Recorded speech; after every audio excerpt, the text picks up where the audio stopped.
I was the only single person in every room that I went into. So I made a rule, which was I would go to every event that I was ever invited to, and it completely changed my life. Hi, I'm Richard Newman. I've been studying communication for over 30 years, and I'll be sharing with you on this channel some of the best things that I've learned to help you succeed in critical situations. So in my 20s, I got to a point where I was the only person in all of my friendship groups that was single, which it felt really embarrassing to show up at so many different social events where everybody else was in a couple, and I'd be the sort of strange singleton that was in the room, and I was, really looking for someone to be in a relationship with. And in my time, this was before the age of internet dating. It just didn't exist back then. And so the only way to meet people was you went to a social event and you hoped, first of all, that there was going to be somebody else that was single there, but you didn't know if that would be the case. You didn't know in advance who was going to show up. And so I'd be there thinking to myself, this feels weird, and getting to the point where I thought I don't even want to go to social events because everybody else is going to be in a couple, and then I'm going to feel awkward. They're going to be talking about coupley things. But the other thing that happened is that I started to realize that within my various friendship circles is that a lot of people who are in relationships, they weren't really treating their partners very well. I would look at them and think, if I was in a relationship, I wouldn't treat somebody like that. I wouldn't be as distant with them as you're being. I wouldn't speak negatively about them when they're not in the room. I wouldn't be sort of acting towards them, speaking towards them as you are. And I thought, I actually deserve the right to be with somebody. I feel like I'd be good in a relationship. I'd be good for somebody. And so I made a decision that really changed everything, going from being single to then being in a happy marriage that is now, we've been together 24 years. And the piece that I decided to do is I thought, no matter what happens, I am going to go to every social event that I am invited to anywhere in the world. No matter how difficult it is for me to get there, I'm going to show up. And this is coming from a perspective where I'm an introvert. I'm autistic. I was the only single person in the room. I felt awkward. I was busy. I was working myself really hard, 12 hours a day in a job just to earn money to get by.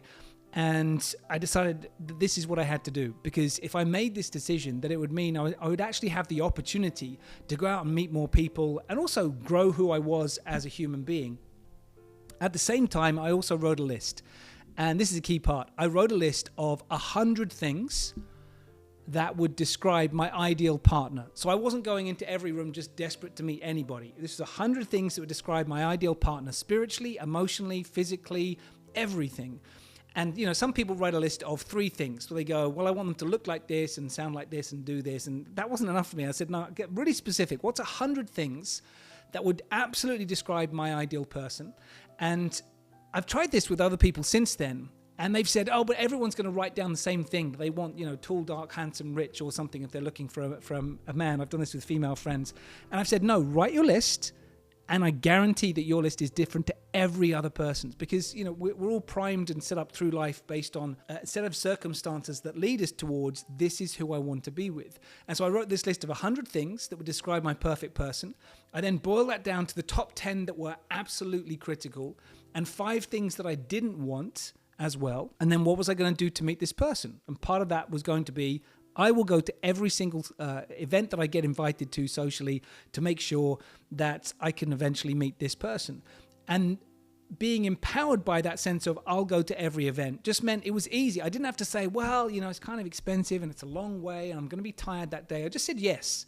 It was like yes to all in that situation. And also knowing that, I've got a list now of what I'm looking for.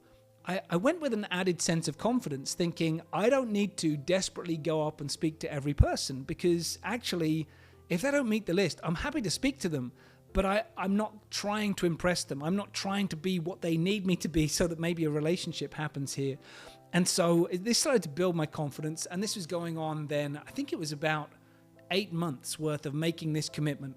I got more confident in who I was. I got more confident socially. I could go into any social situation and kind of get used to the idea of, I know how to build rapport and banter and move around the room and meet different people. And then when I met my wife, it was at an event. That day, I'd been doing a 12-hour shift and I was exhausted, and I was also a 2 to 3 hours drive away from where this social event was happening. But I made the decision. I'm going to every single social event. Doesn't matter how tired I am. And so, drove there, managed to stop at a friend's house to sort of get showered out of the sort of all the muck and dirt that I was covered in from the shift that I'd been pulling, and then went out to this social event. And as soon as I met her, I thought, oh, this is it. This is the one. And it was almost a sense of, I know that this is now going to be the beginning of the rest of my life because she's the person on my list and I haven't met that person before. I know that this is her. And the funny thing that happened in that situation is that, so I met her at a social event. I thought, I know this is who I want to be with. There was another social event that then happened the week later. And by the time we got to that second event, word had got around to her that I liked her, and word had got around to me that she liked me. And I was thinking, this is amazing. This is fantastic. And then when she actually eventually walked up to me at this party, as soon as she came in, she approached me. In my brain, I was thinking, this is it. This is the beginning of the rest of my life. And my brain in my head was saying, be cool. Just be cool. Make sure that you make a good impression here because this is the one. This is what you've been building up to all the way through these few months where you've been going to every social event. It's been getting you ready for this moment. And in front of me, I could see her doing this. Her mouth was moving. It was a loud, busy bar environment. There was lots of music and so on. And then she suddenly stopped talking. And I thought, okay, she just said something to me. She asked me a question. She said something important. I have no idea what that is.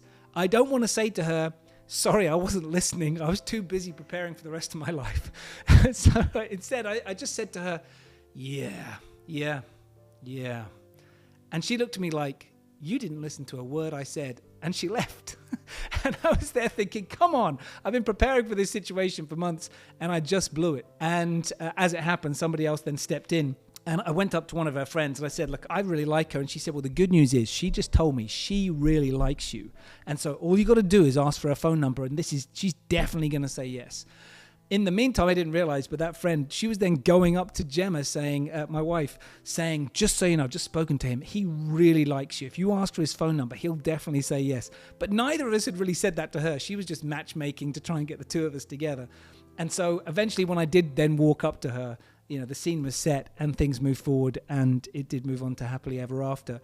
But, something that I learned from that was if you want something, firstly, be really specific about what you want. The universe, the world around you and your brain doesn't relate to, okay, I want to be rich and I want to be healthy and I want to be fulfilled. It's just not enough.